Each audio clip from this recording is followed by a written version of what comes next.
Mrs. Charge of Arms invites members into the chamber and closes the doors. I hereby declare the House of Representatives of the 112th General Assembly, Tennessee, now in session. Lear Lamberth, you are recognized. Thank you, Mr. Speaker. I move to dispense with the calling of the roll. Without objection, so ordered. Mr. Clerk. Mr. Speaker, we have a message from the Senate regarding Senate Bill 707 by Representative Shaw relative to expunction. Mr. Speaker, I'm directed to transmit to the House Senate Bill 707. The Senate refused to recede from its action in non-concurring in House Amendment 1. The Senate appointed conference committee to confer with the like committee of the House. The Speaker appointed Senators Jackson, White, and Wally. Representative Shaw, you're recognized. Thank you, Mr. Speaker. Thank you. I move to cede to the request of the Senate and ask that conference committee be appointed to confer with a like committee from the Senate to resolve this difference between the two bodies. Representative Shaw moves to accede to the request of the Senate and asks that a conference committee be appointed to confer with a like committee from the Senate to resolve the differences between the two bodies very quickly. Properly seconded. Any discussion? Seeing none. Without objection, the motion carries. I appoint the following members: Representative Shaw, Russell, and Marsh. Next message, Mr. Clerk.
Representative Sexton had an announcement he'd like to make.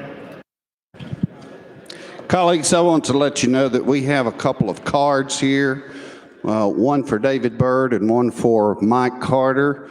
We want to make sure that everyone gets those signed, and Mike Sparks has got that together, so I appreciate him doing that. But if you have not signed these cards, please come by and do so.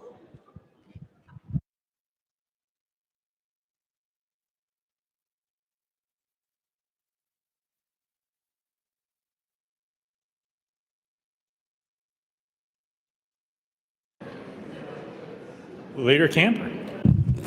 Thank you, Mr. Speaker. Mr. Speaker and members, I was away for a few moments, and I'm not sure if we had an opportunity to take a moment to thank all of our staff who have helped us along the way, from fiscal review to budget analysis to legal, administrative. They have worked long. They've worked hard. You're right, the camera operators and all of those who are behind the scenes that we just don't see, those what we call unseen essentials. We want to thank them. So if we've done that earlier, thank God. But if we haven't, let's just give them a round of applause for all the things that they do to make sure that we're the best legislators we could be.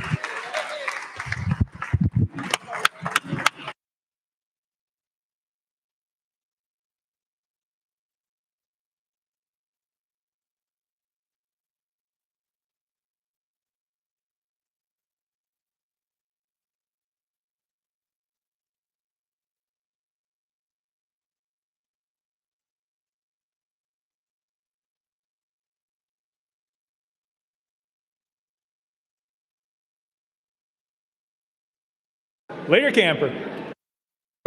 Thank you, Mr. Speaker. And while we were applauding and thanking, there is another group that we did not mention, and that's the engrossing clerks.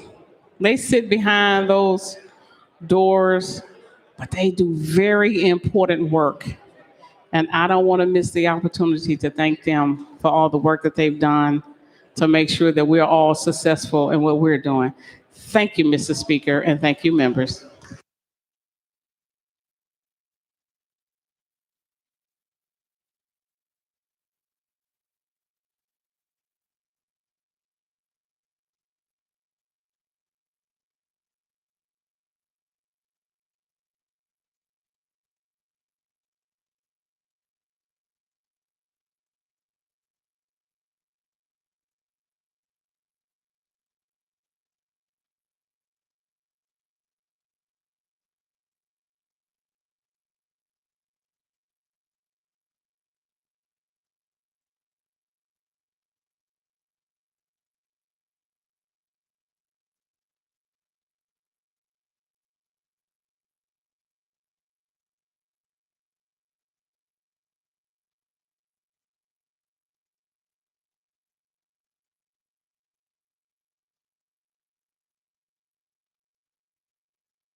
Mr. Clerk.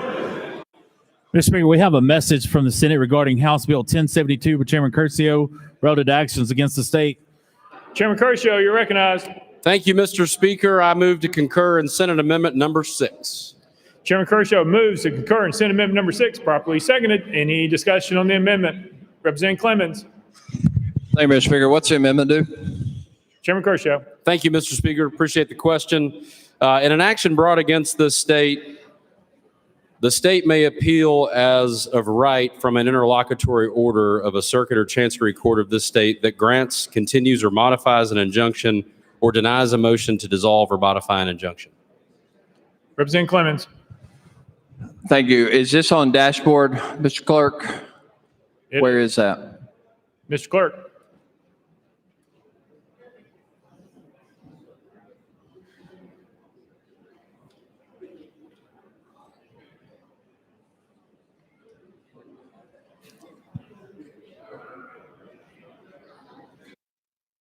Mr. Clerk. Mr. Speaker, it is available on the state website, on the legislature website.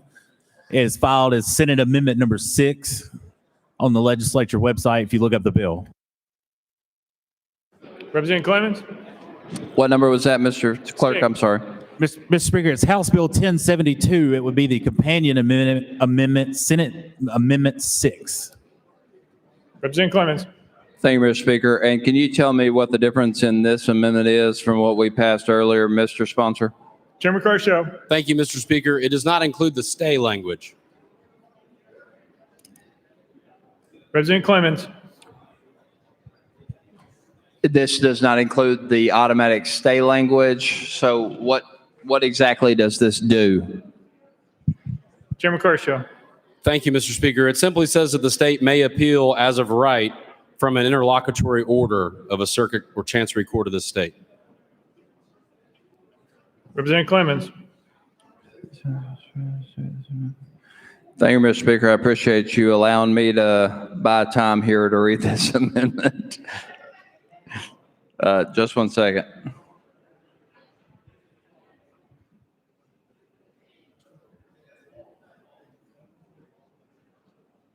So thank you, Mr. Sponsor. I apologize, Mr. Speaker. So this completely eliminates the automatic stay of an injunction. My earlier objection was it defeated the purpose of an injunction. This merely gives the state to appeal by right of that as opposed to discretionary. So again, I want to go back to, we have Rule 9 of the Tennessee Rules of Appellate Procedure, which are discretionary at the discretion of the trial court and the appellate court. And then we have Rule 10, which is if a judge has deviated so far from the norm that they can appeal this. And of course, the state in the last year didn't use Rule 10. And based on testimony or responses of the sponsor to the previous bill as amended, that purpose was not. So what is the necessity of this bill moving forward as opposed to the way the current law is and given the current rules of appellate procedure? Chairman Kershaw. Thank you, Mr. Speaker. What it does is it changes and says that the state may appeal as of right from an interlocutory order of a circuit or chancery court of the state. Representative Clemens. Yeah, I understand now what it says. I appreciate you letting me buy in time to get this amendment in my head. But what is the need for that? We already have Rule 10 and Rule 9. Of course, Rule 9 is discretionary. Rule 10 is if they've deviated so far, and the appellate court can take that up. So again, what is the need? I know what it says, but what's the need for it? Chairman Kershaw. Thank you, Mr. Speaker. It puts it in black letter law instead of in the rule that they may appeal as of right. Representative Clemens. Okay, I understand what it does. I'm just asking you, why do we need that? That's it. Thanks, Mr. Speaker. Thank you. Chair Lady Hazel, are you done? I asked a question. Why do we need it? I know what it says, but why do we need to appeal by right? Why are we changing this language? Chairman Kershaw. Thank you, Mr. Speaker. Because it's now in black letter law instead of a rule. Representative Clemens.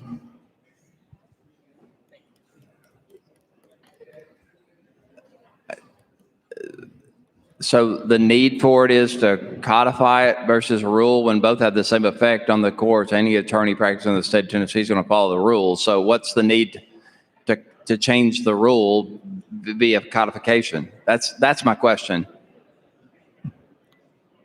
Chairman Kershaw. Thank you, Mr. Speaker. I'm sorry I haven't satisfied you, but I think I've said all I can say. President Clemens. Apparently. Thank you, Mr. Speaker. Chair Lady Hazelwood, you are recognized.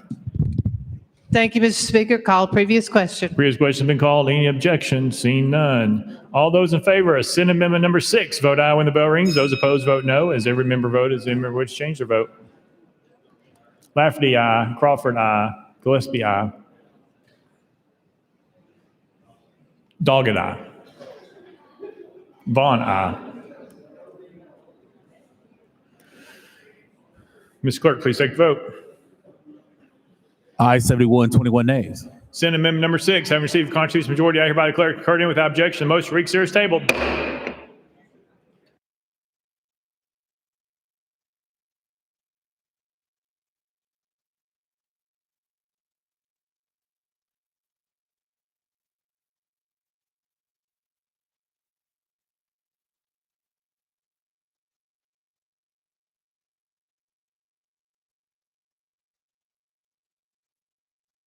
Lyra Camper.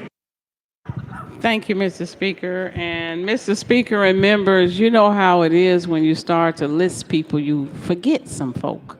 So I want to make sure that we don't forget our Sergeant at Arms and their contribution, the troopers and their contribution, Minority Affairs and what they've done, legislative admin, make sure we get our checks. Legal services, facilities management, in the internship program, and LIS. Now, if I missed anybody, the nurse, Lord Jesus, he helped me today. Hallelujah. Thank you, Mr. Speaker, and thank you to all the staff that help us to be the best legislators we could be. Who did I miss, Mr. Chairman? The custodians. Praise the Lord. Thank you, Mr. Speaker. Now, somebody else got the clerks. Say again. The pages, the parliamentarians, the clerks, the parliamentarian, the people that come in the stand. There we go. Look. They said the lobbyists. Who? Oh, Lord, thank you. The spouses who have sacrificed so much for us to be here. The children.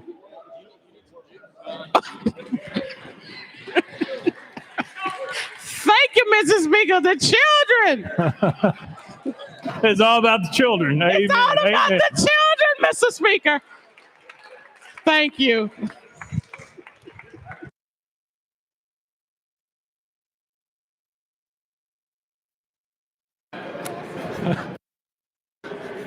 Representative Harris. Thank you, Speaker, and thank you to the leader, but she left out one very important group of individuals, and I want to make sure I give a special shout out to the best class, the best freshman class since 1870, my class. Thank you so much.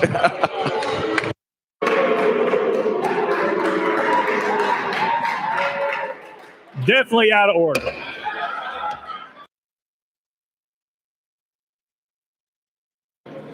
Representative Parkinson. Thank you, Mr. Speaker. And for all of my fans in here, this is probably going to be the last time I talk this year.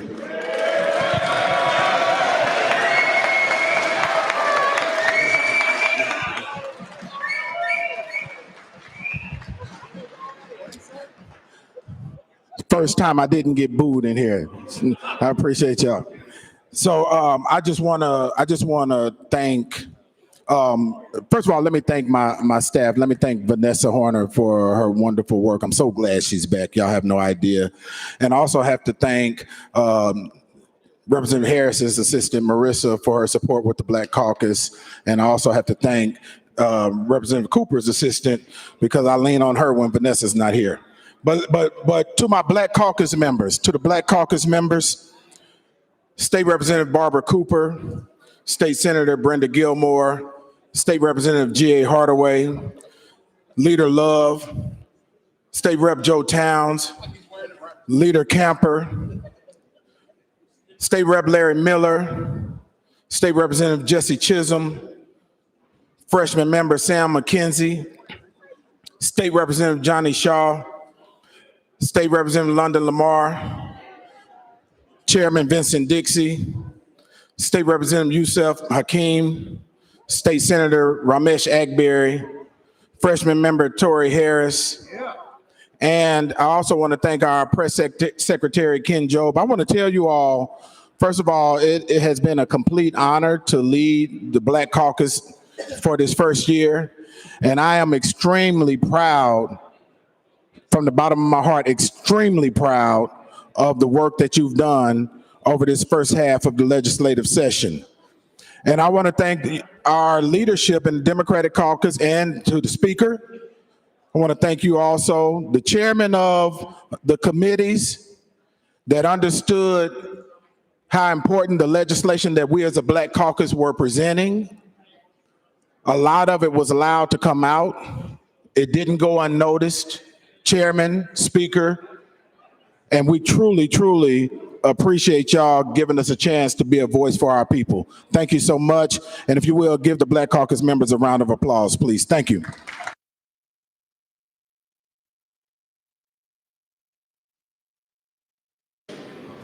Deputy Speaker Johnson. Thank you, Mr. Speaker. I'd like to thank our chairman of the White Caucus, Jason Hodges.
Representative Alexander.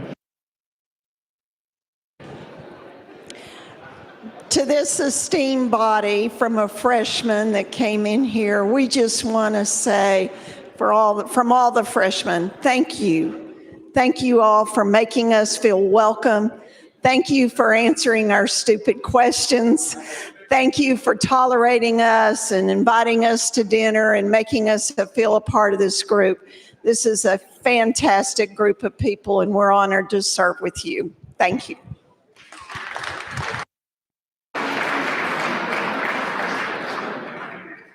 Chairman Ramsey. Thank you, Mr. Speaker. And while we're thanking folks, I'd like to thank the Health Subcommittee staff, the King brothers that do our great legal analysts, Matt and Harris King, and Rochelle Frazier, our chief assistant. And we appreciate all of you and appreciate all the members of the Health Subcommittee that have been so diligent. Thank you very much.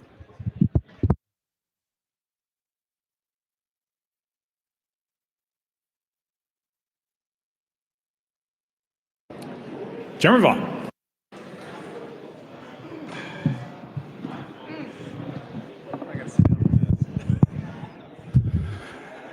Thank you, Mr. Speaker, and yay, though the hour is late, it's not as late as it's been some last nights, but I got to give a shout out to the straw that stirs the drink, the person that keeps this thing going, the person that assigns leadership positions, making astute choices, particularly in the area of commerce. But to you, my good friend, Mr. Speaker of the House, Cameron Sexton, you have led us on a straight and true course this semester, and we owe you a round of applause. Thank you.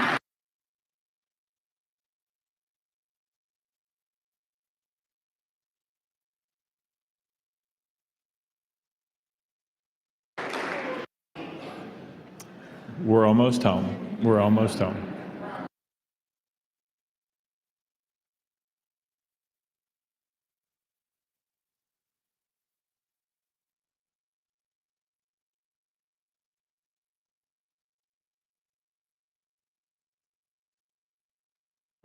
Representative Doggett. Thank you, Mr. Speaker. I would just like to thank the anonymous donor of the large amount of toilet paper that was left on my car in the garage. You know that a household with a wife and 4 children, that it will come in very handy. So thank you very much.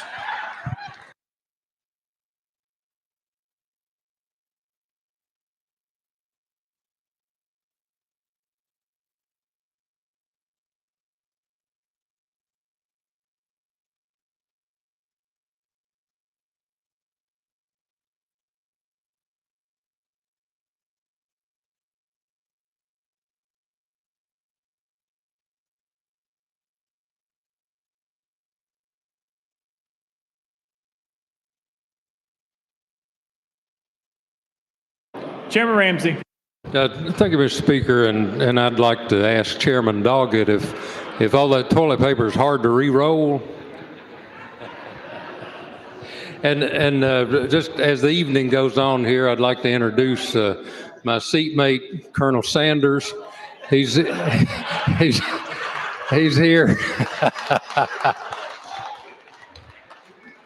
His alias is Dave Wright, and we've discovered that the new baseball stadium in Knoxville, a portion of it's going to be named for Dave.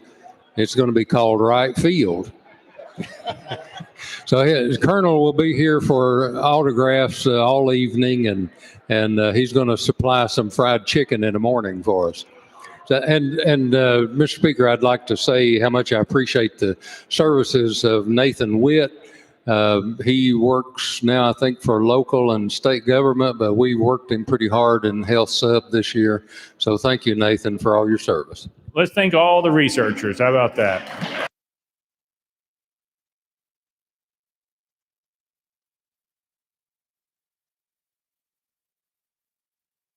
Leader Lambert. Thank you, Mr. Speaker, and I will thank Leader Camper for thanking virtually everyone else. Thank you for that. That was beautiful.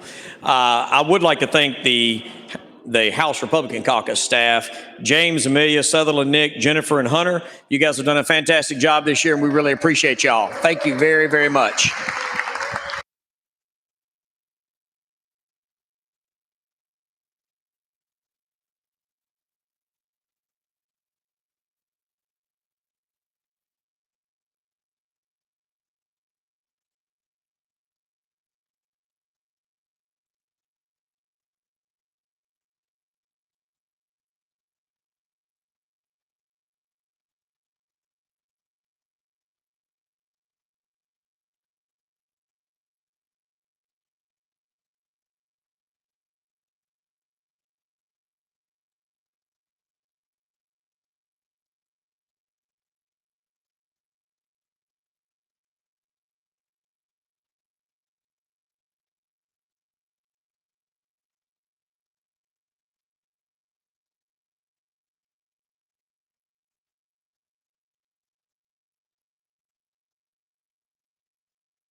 Ms. Clerk. Mr. Speaker, we have a message from the Senate regarding House Bill 1130 by Chairman Farmer and others relative to causes of action. Mr. Speaker, I'm directed to turn the House Bill 1130. The Senate has ceded to the request of the House for the appointment of conference committee. The Speaker appointed conference committee composed of Senators Bell, Johnson, Kelsey, Kyle, and Stevens to confer with the like committee from the House in open conference and resolve the difference between the bodies on House Bill 1130. Chairman Farmer, you're recognized. Thank you, Mr. Speaker. Members, this is the conference committee report on the the appellate judge bill that we passed earlier today. This has came back and we've worked on it. we are not going to be creating a new court. We're not going to be creating a new appellate court to handle these issues. We're going to use existing resources, thus saving taxpayers millions of dollars. What we're going to be doing is basically Chairman Curcio's bill that this body's already passed, along with Representative Garrett's bill. Basically going to be marrying the two bills and adding a couple tweaks to the two. So with that said, I'm going to let Representative Garrett start us off with kind of what his bill did and reiterate that to the body. And then Chairman Curcio can do the same. And then I'll come back up and be happy to answer any questions after that. And if I may, Mr. Speaker, could I yield some time to Representative Garrett? Representative Garrett. Thank you, Mr. Speaker. And it's an honor to work on this conference committee and work out this deal for what we're going to do with House Bill 1130. And as you will recall, probably about a month ago, the bill that we passed that established where the Constitution was challenged from a state statute that we passed here, it created that venue. That venue still remains where you can file that where you reside, just as the other bill that we passed and where the plaintiff lives.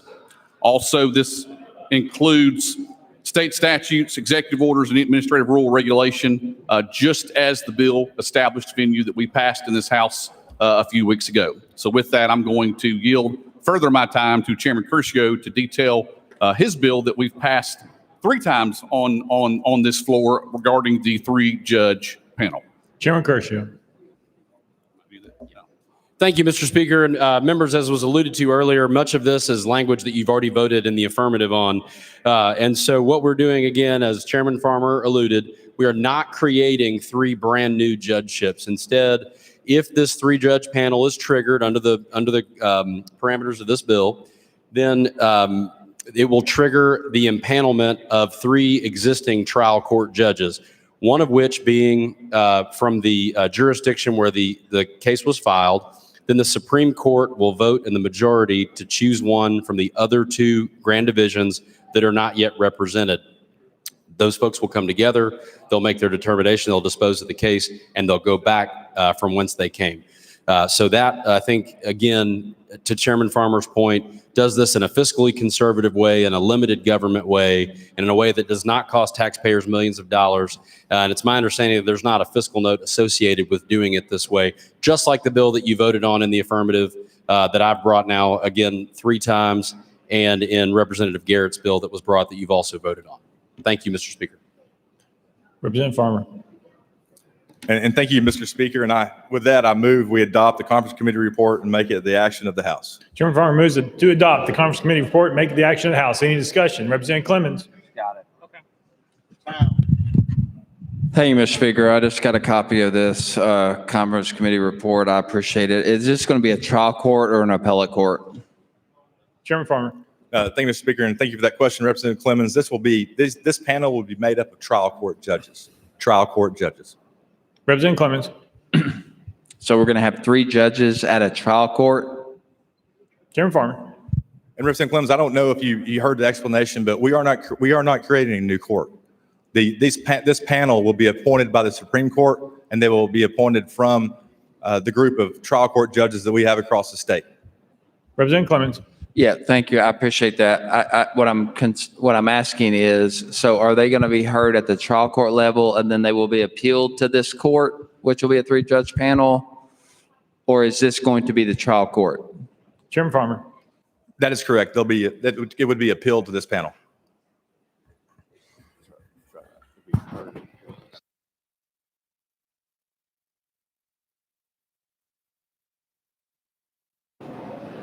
Chairman Farmer. If I may, let me clear that up. If a suit is brought that meets within the qualifications here, which is a civil action in which the complaint meets each of the following criteria, must be heard and determined by a 3-judge panel pursuant to this chapter, and that's under 2018-101, Section A, 1, 2, 3.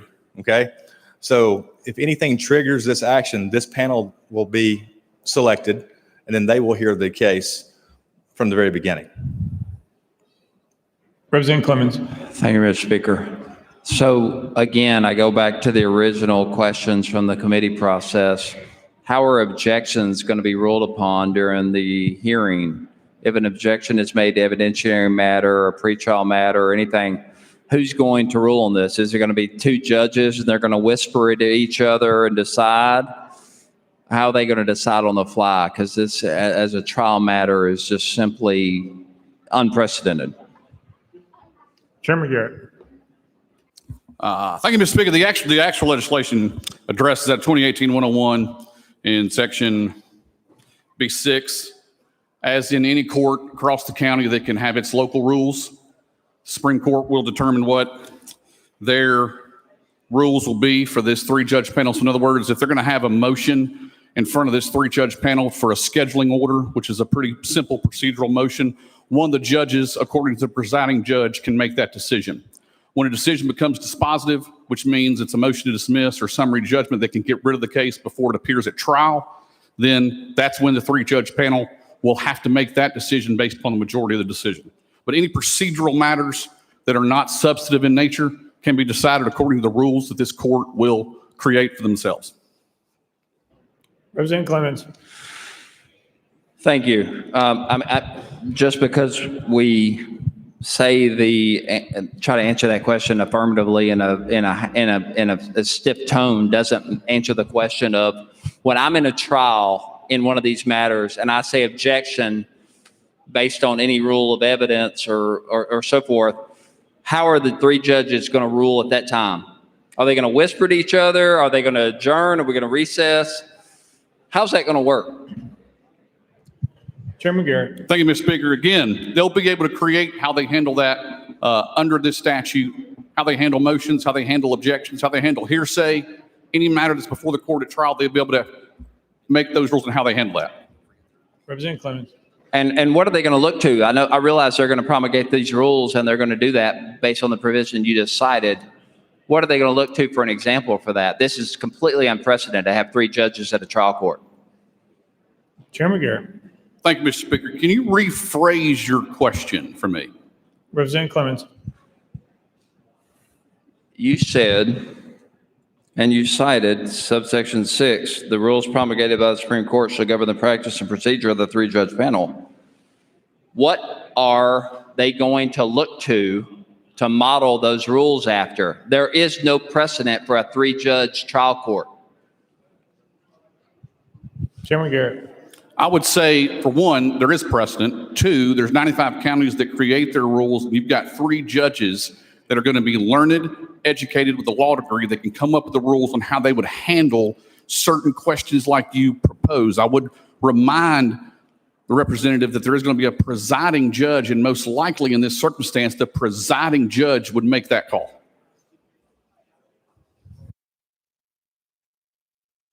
Representative Clemens. Thank you for trying to answer that question, but this is completely unprecedented. I would be curious as to what the precedent is that you cited and how exactly that rule is going to be made.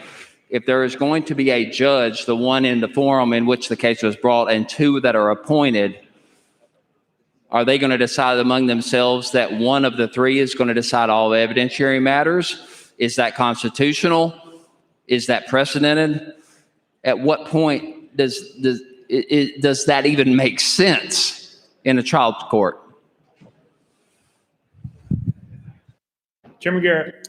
Thank you, Mr. Speaker. Again, I would direct you to this legislation under 2018-101B6 that they'll be able to promulgate those rules to determine exactly the questions that you are proposing.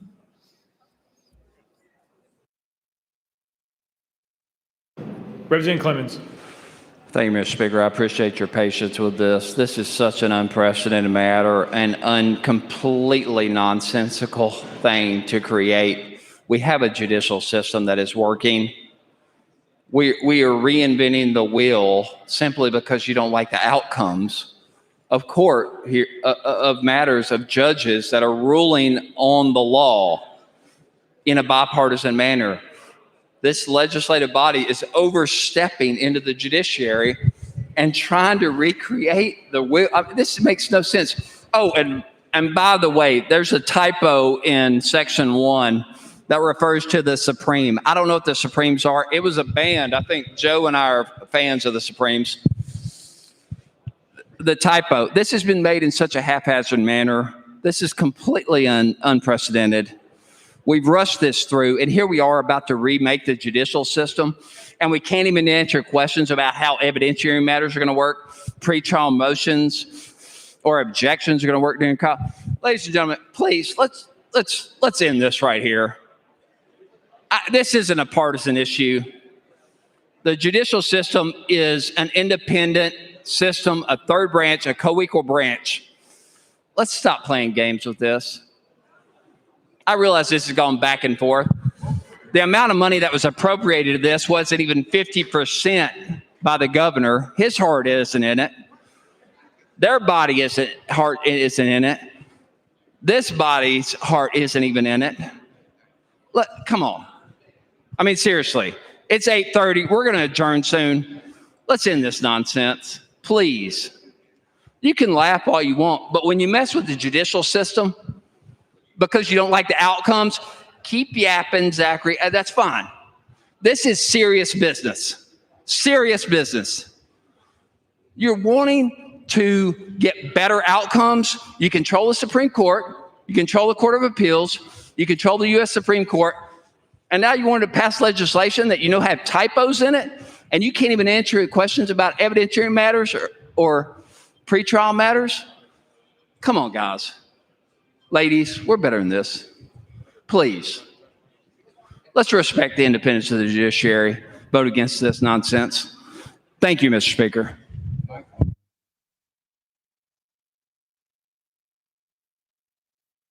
All right, Representative, you're right. You cannot hurry love. So therefore, Representative Garrett, will you make the proper motion, please? Or Chairman Farmer?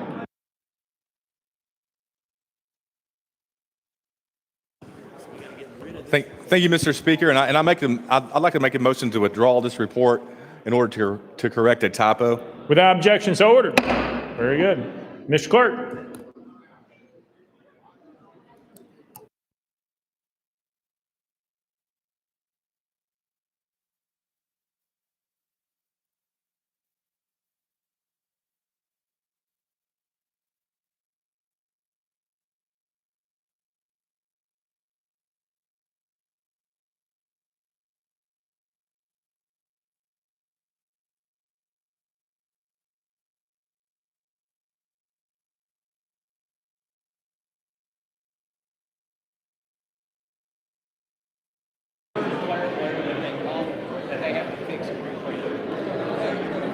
Mr. Clerk. Mr. Speaker, we're ready for further consideration of Senate Bill 707 by Representative Shaw relative to expunction. Representative Shaw, you're recognized. Thank you, Mr. Speaker. I want to thank the conference committee from the House, Speaker Pro Tem Morris and Chairman Garrett for being such good conference committee members to help us out here. What this legislation will do now, it will simply offer expungement for simple assaults from those who have simple assaults from July 1, 2000 up to this point, those who qualified for judicial diversion. That's all the legislation will do at this point in time. And with that in mind, Mr. Speaker, I move that we adopt the conference committee report and make it the action of the House. Representative Shaw moves to adopt the conference committee report and make it the action of the House. Any discussion? Seeing none. Any objection to the question? Seeing none. All those in favor of the conference committee report vote aye when the bell rings. Those opposed vote no. Shaw, aye. Has every member voted? Does any member wish to change the vote?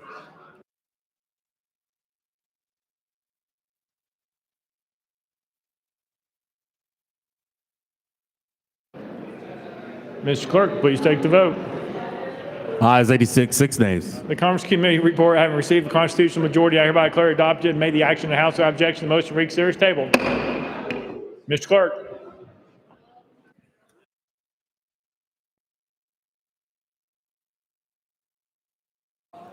Mr. Speaker, Senate Bill 1552 by Leader Gant, relative to commerce.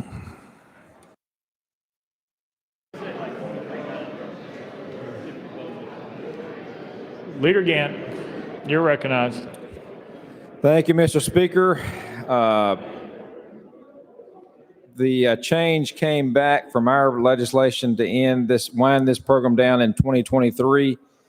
The legislation now will wind down by the year 2024. And I move we adopt the conference committee report and make it the action of the House. Leader Gant moves to adopt the conference committee report and make it the action of the House. Any discussion? Any objection to the question? Seeing none. All those in favor of the conference committee report vote aye when the bell rings. Those opposed vote no. Has every member voted? Does any member wish to change the vote?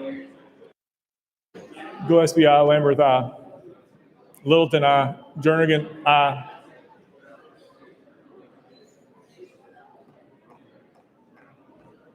Mr. Clerk, please take the vote. Ayes 90, no nays. Conference committee report, having received the constitutional majority, I hereby declare adopted and made the action of the House without objection. The motion to reconsider is tabled.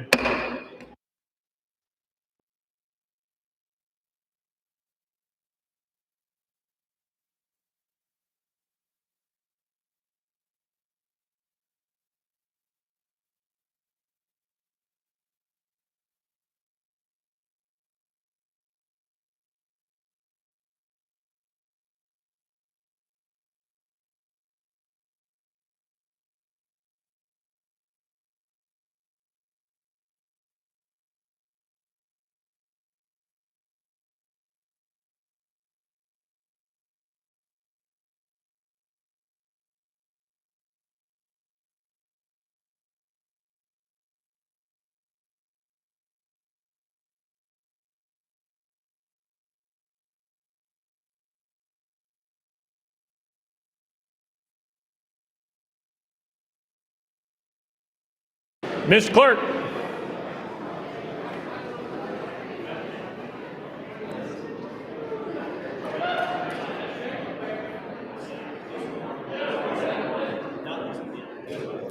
Lear Lamberth. All right, ladies and gentlemen, this is the moment you've been waiting for all day, but I move, Mr. Speaker, that the rules be suspended for the immediate consideration of SJR number 771. Mr. Clerk, read the caption. Senate Joint Resolution 771 by Leader Lamberth, a resolution to provide for the adjournment of the 2021 session of the 112th General Assembly. You've heard the caption. Any objections? Without objections, the rules are suspended. Leader Lamberth. Thank you, Mr. Speaker. I move to concur in SJR number 771. Leader Lamberth moves to concur in Senate Joint Resolution 771. Properly second. Any objection to the question? Seeing none. All those in favor say aye, aye. All those opposed say no. The ayes have it. I declare it concurred in. Without objection, the motion to reconsider is tabled.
Mr. Clerk.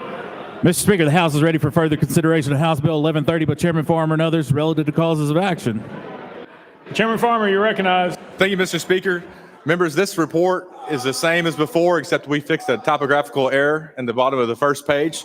And with that, I move to adopt the Conference Committee report and make it the action of the House. Chairman Farmer moves to adopt Conference Committee report and make the action of the House. Any discussion? Representative Clemens, we're on you. You got a question? Yeah, thank you, Mr. Speaker. So other than fixing that typographical error, my last question is, who is going to appoint the chief judge? Chairman Farmer. The Supreme Court. Representative Clemens. Thank you, Mr. Speaker. So the Supreme Court, that is appointed by whom? Chairman Farmer. Are you asking who appoints the Supreme Court justices? The governor. Representative Clemens. Thank you, Mr. Speaker. So we're here, we still have, court packing is still the issue. We're still controlling who hears these cases. Ladies and gentlemen, this has been rushed. This is a complete threat to the independence of the judiciary. Please, I call on you, with respect to the Tennessee Constitution and the oath that we took as legislators when we all took office, let's not abuse our power. If you want different outcomes, pass better legislation. Judges follow the law. They follow precedent. They do their job. We are here being held over late at night simply because you don't like the outcome of a couple of cases. Let's admit it. Mr. Speaker, I appreciate your patience. Mr. Farmer, I have complete respect for you. This isn't intended to at you. I disagree with this legislation strongly. This, combined with other legislation we passed this year and other attempts to attack the judiciary by other members of this body, are completely unacceptable and unbecoming to legislative body. Ladies and gentlemen, please vote against this motion. Thank you, Mr. Speaker. Chairman Farmer. And I do want to say this, we're not creating a new court. We're not adding any new judges here. We're using existing resources and existing judges that are sitting on the bench right now. So I just want to make that clear. Thank you, Mr. Speaker. Thank you. Next up, Representative Zachary. Thank you, Mr. Speaker. Move previous question. Previous question's been called. Any objection? There's objection. All those in favor of previous question, vote aye when the bell rings. Those opposed, vote no. Has every member voted? Does any member wish to change their vote?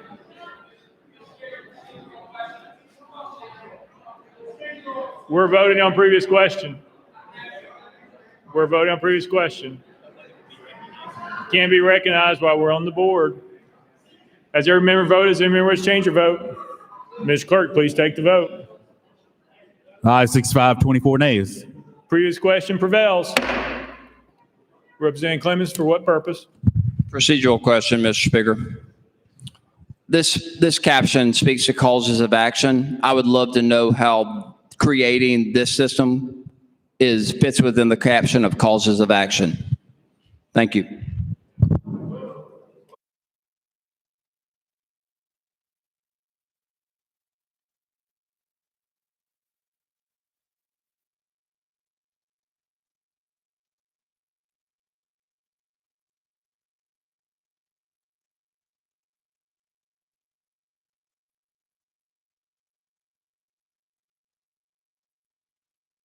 Ms. Clerk. Mr. Speaker, after conferring with counsel, the conference committee report fits the caption. Representative Clemens. Thank you, Mr. Speaker. Just because certain causes of action go to this process, we're creating a new panel.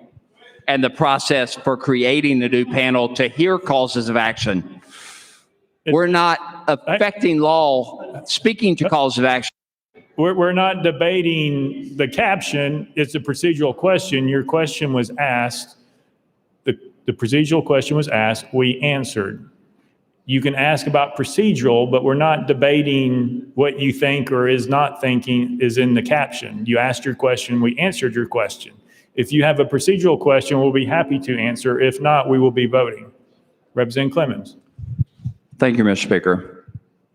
Does this bill not address who will hear causes of action rather than dealing with causes of action themselves? Mr. Clerk says that's not a parliamentary inquiry. That's asking about what's in bill. Very good. We're voting. All those in favor of the conference committee report, vote aye when the bell rings. Those opposed, vote no. Has every member voted? Does any member wish to change their vote? Harris, no. Mr. Clerk, please take the vote. 6722 nay, one present, not voted. Conference committee report, having received the constitutional majority, I hereby declare it adopted. Made the action of the House. Without objection, the motion reconsiders tabled.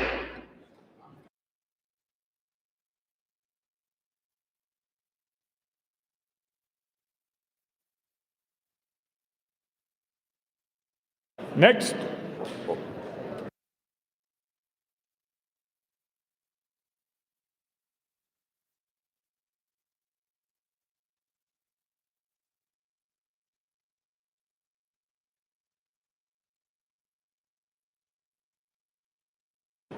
Next order, Mr. Clerk. That completes the regular order, Mr. Speaker. Leader Lambert, you're recognized. Thank you, Mr. Speaker. I stand with Leader Gand here, and I move that the Speaker appoint a committee of the House to inform the Senate that the House has completed its business and is prepared to adjourn. I appoint representatives. Chairman of the committee, Crawford. Representative Sparks, Carringer, Wright, Mitchell, and Hodges. Leader Lambert. Thank you, Mr. Speaker. I move that the Speaker appoint a committee of the House to inform the Governor that the House has completed its business and is prepared to adjourn. I appoint the following representatives. Chair of the committee, Chair Lady Helton. Representatives Rudder, Alexander, Littleton, Harris, and Towns. Will the committees please retire, and we will stand in a brief recess pending the return of the committees.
Chairman Crawford, you are recognized.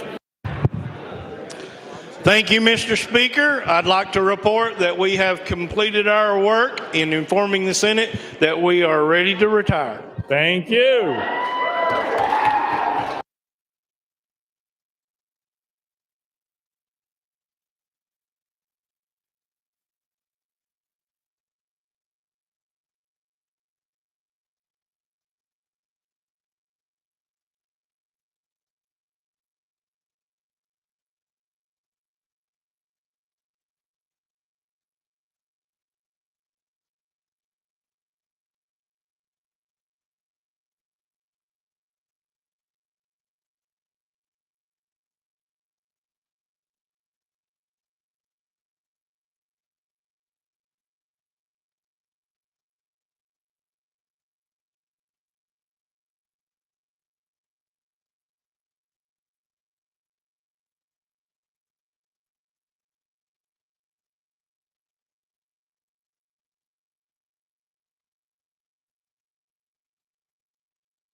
Chair Lady Helton, you are recognized at Deputy Speaker Johnson's desk.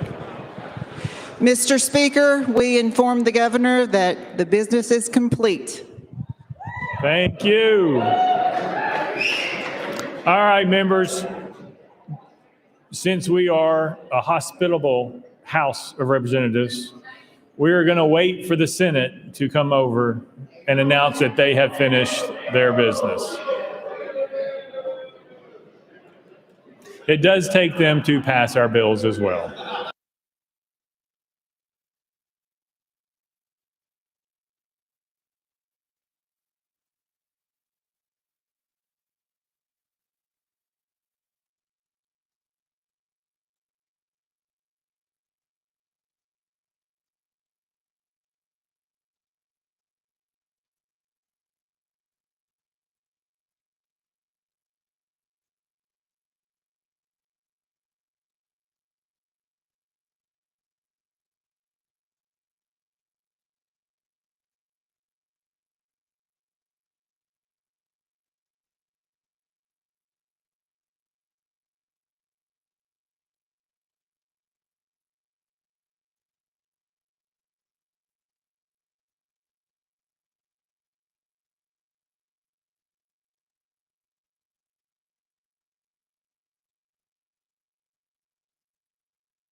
Hello? We're going to take a picture. If everybody will come up here, the speaker is going to do a selfie from back there. If we can all kind of load up right here, we'll get one shot. So let's go. Right here. Everybody's right here. Right here.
House members, we have visitors. We were about ready to send out a search party. We were afraid that you got lost along the way. Chairman Yeager, you are recognized. Thank you, Mr. Speaker. I'm pleased to announce to the House of Representatives that the Senate has completed the business of the first annual session of the 112th General Assembly. We thank you very much.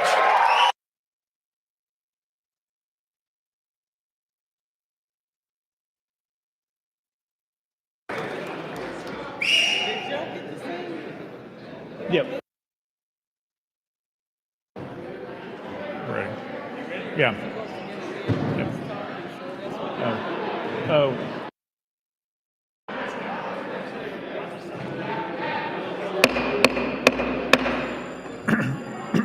Members, real quick before we do this, we thanked a lot of people. Let's make sure we thank, in my office, we have Khaki, Kevin, Doug, and Rosie. Let's thank them for the work that they do.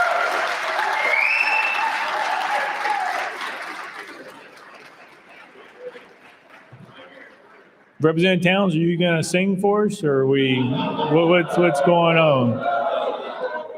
No, nothing at all. Look, Mr. Speaker, settle down. Settle down. Everybody settle down. Settle down. Settle down. Mr. Speaker, I appreciate you in the vein of thanking. I want to thank the young lady and those that have been bringing us coffee, supplying us with water, keeping us, actually liquefied, keeping us eating the chips the whole 9 yards. Without that, we'd kill each other. So we want to thank them as well, okay? Very good.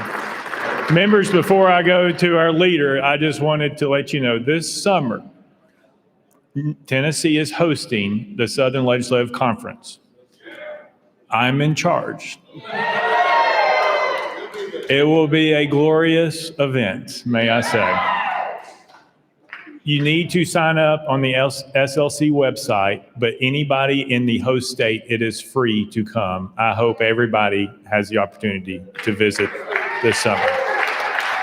And with that, Leader Lambert. Thank you, Mr. Speaker. I move that the Journal of the House of Representatives and the proceedings thereof be approved from the first through the second organizational day and from the first through the 34th legislative day of the first session. Without objection, so ordered. Leader Lambert.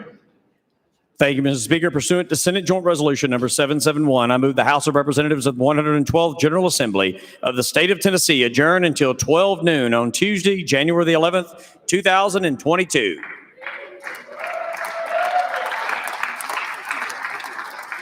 Ladies and gentlemen, in accordance with the Senate Joint Resolution number 771, I hereby declare the first regular session of the House of Representatives of the 112th General Assembly of the State of Tennessee adjourned until 12 noon on Tuesday, January 11th, 2022.